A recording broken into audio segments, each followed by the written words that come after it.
এরকমই সব খবরের আপডেট পেতে নজর রাখতে হবে ট্রাইব টিভি বাংলার পর্দা। কিন্তু এবার যে খবরের দিকে নজর রাখবো, লোকসভার আগে ফের অস্বস্তিতে বিজেপি। বঙ্গ বিজেপিতে ফের আদি নব্য সংঘাত।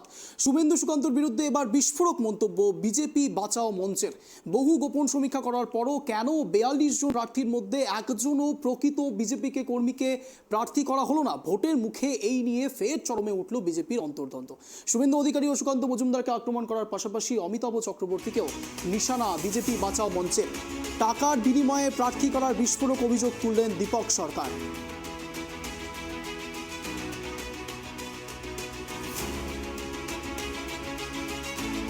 আমি দায়িত্ব নিয়ে বলছি, এখানে অযোগ্য প্রার্থী টাকা নিয়ে এবং বাইরে থেকে আগত তাদেরকে প্রার্থী করা হয়েছে।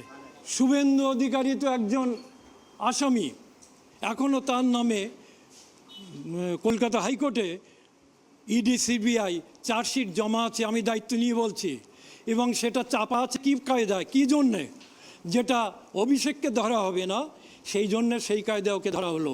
যদি এরা ধোয়া গঙ্গা জলে তুলসী পাতা হয়ে থাকে, অরবিন্দ কেজরিওয়াল, শিবু হেমন্ত সোরেন, তারা কেন জেলখানায়? তাহলে শুভেন্দু নয় কেন? সুকান্ত মজুমদার কাঠের পুতুল, তার তো কোনো যোগ্যতাই নেই, নাটের গুরু। ওর বিরুদ্ধেই ও টাকা নিয়ে, পুরো টাকা নিয়ে ওই সমস্ত সে করে টিকিট দিয়েছে।